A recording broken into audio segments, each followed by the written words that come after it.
नमस्कार and a very good evening to all of you. फिर से एक लंबा वीकेंड हम सब के लिए, खास करके जो ट्रेडिंग कम्युनिटी या मार्केट से जुड़े रहते हैं। इस आने वाले पिछले कुछ महीनों में काफ़ी लंबे लंबे वीकेंड्स मिले इस तरह के। कभी फ्राइडे लेके सैटरडे संडे आया, कभी मंडे की छुट्टी लेके सैटरडे संडे आया। चलिए कोई बात नहीं, इस पर तो बस है नहीं हमारा। तो वीकेंड है और काफ़ी दिन हो गया, तो थोड़ा सा इंटरमीडिएट लेवल्स की बात कर लेते हैं कि मार्केट क्या बनाने की कोशिश कर रहा है। What are the patterns that market is trying to tell us as far as the intermediate level is concern. See 15 minutes and hourly charts are very short term charts, and we have been discussing it regularly over the week. But we should also have a look at what is happening in the intermediate or long term story. See, if you see this fall, this chart very clearly tells you one thing. From 12,450 to 7512, ये जो fall है, this is the dominant trend.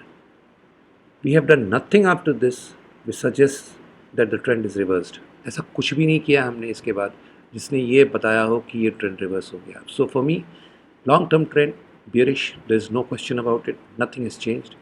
Short term intermediate trend sideways है, this is a sideways trend with a slight drift on the upside, nothing else. We have already discussed many probabilities, and eventually, if you remember, we all last time when we discussed, it was a diametric or a triangle. We are still there, nothing new has come up. Let me explain you why. See, if you see from here to this point, the sharpest upside move that we had was this 7512 to 9039 level. This is the sharp, ये सबसे तेज move है अगर आप यहाँ से यहाँ तक का राइज देखें पूरा. इससे बड़ी शार्प मूव कोई नहीं हुई है अपसाइड में यहाँ से यहाँ तक की. तो बिल्कुल सीधी सी बात है. ये जो मूव इसके बाद आई है जिसको हमने सी मार्क कर रखा है, ये बहुत बार हम लोग ने डिस्कस किया है 15 मिनट्स और आवरली चार्ट में. This is not impulsive, this is not a 1 2 3 4 5 move, this is a corrective move. So if this is a corrective move, then obviously we don't have a zigzag or a flat here. This ABC is not a flat, is not a zigzag, because in both the cases the C wave has to be an impulse or a terminal impulse. Since we do not have an impulse or a terminal impulse, so this cannot be a flat or a zigzag. Even see, this cannot be a zigzag because we have retraced 61%.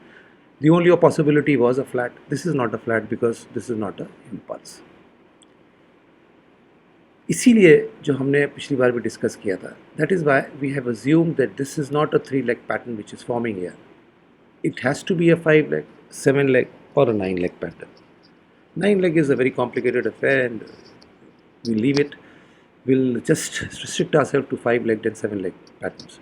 तो हम 5 leg या 7 leg का pattern बना रहे हैं. 5 leg pattern में हम फिर we are making a triangle, and if it is a 7 leg pattern we are going in for a diametric.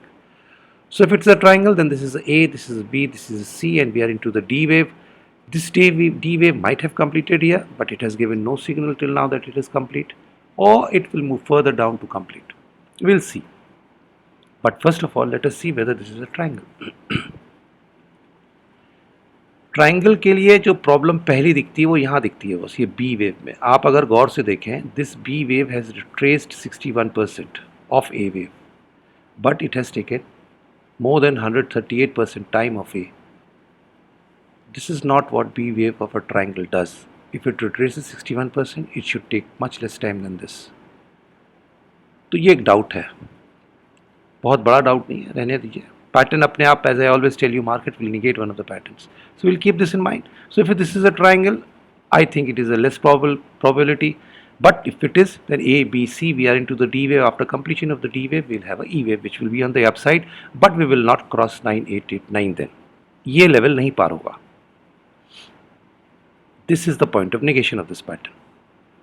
तो पहली possibility तो ये रही. अब अगर ये diametric है, 7 leg pattern होना चाहिए, तो उसमें A, B, C, D, फिर इसके बाद E wave आएगी, F wave आएगी नीचे की तरफ, और G wave आएगी ऊपर की तरफ. ये थोड़ा सा एक्सपेंडिव दिख रहा है यहाँ पे, एक्सपेंशन यहाँ पे दिख रहा है आपको. तो सीधी सी बात है, अगला मूव जो है वो लास्ट में कॉन्ट्रैक्ट होगा, एक डायमंड शेप का स्ट्रक्चर आएगा ये पूरा.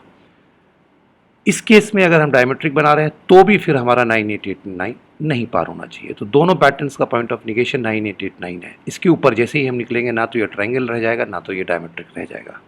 लेकिन जब तक हम इसके नीचे हैं, ये दोनों पैटर्न्स की प्रोबेबिलिटी है. दोनों में 9889 हमारा निगेशन पॉइंट है और दोनों पैटर्न ये आपको बता रहे हैं कि हम साइडवेज रहेंगे। ई वेव अगर बनेगी तो भी आप साइडवेज रहेंगे, और अगर कहीं ये डायमेट्रिक है तो ये तो मान के चलिए अभी 3 लेग पूरे पूरे बचे हुए हैं, तब तो हम काफ़ी लंबे टाइम के लिए साइडवेज हैं। लंबे टाइम के लिए जब मैं कहता हूँ तो इसका मतलब ये है कि हफ्ते, 2 हफ्ते, 3 हफ्ते, 4 हफ्ते, इतने टाइम के लिए तो हम साइडवेज रहेंगे ही रहेंगे। फिर somewhere between 9889 and in between the low of this T wave जो ये बनेगा, उसके बीच में हम घूमेंगे। तो दोनों केस में सीधी सी बात है, आपको जैसा मैं हमेशा कहता रहा हूँ, पोजिशनल ट्रेड्स में फ़ायदा नहीं मिलेगा, आपको शॉर्ट टर्म ट्रेड्स पे ही रहना चाहिए। और जब तक मार्केट फाइनली क्लैरिटी नहीं दे देता है कि उसने क्या पैटर्न इवेंचुअली बनाया है, तब तक किसी बहुत पोजिशनल ट्रेड के लिए अगर आप रुक करेंगे तो फिर you will be stopped out sooner or later. So it is better to stay to short-term trades, restrict ourselves to intraday or very short-term trades, and take profits whenever they occur, because these sideways market, they usually take out your stops both on the upside and on the downside if you are positional. So that is all in this intermediate analysis of Nifty. There are two patterns that currently are what we can see that Nifty is forming. There may be many other configurations, but as I always say, we should always see what we can see within our limitations. और जहाँ तक मेरी बात है तो मुझे ये दो पैटर्न ही दिख पा रहे हैं इसमें बहुत क्लैरिटी के साथ। हो सकता कुछ और भी हो रहा हो जो मैं नहीं नोटिस कर पा रहा हूँ। और इन दोनों पैटर्न्स का निगेशन पॉइंट 9889 है और इनका बिहेवियर होगा साइडवेज की ओर जब तक कि हम पूरा नहीं करते हैं। तो जैसा आपसे कहा है, थोड़ा पोजिशनल्स अवॉइड कीजिए till we have a clarity on the market. और कल दूसरा एक छोटा सा वीडियो आपके लिए पोस्ट करूँगा जिसमें कुछ लुक्स के बारे में बात करेंगे निफ्टी के क्या, इलियट वेव्स के। तो till we meet again, thank you, नमस्कार।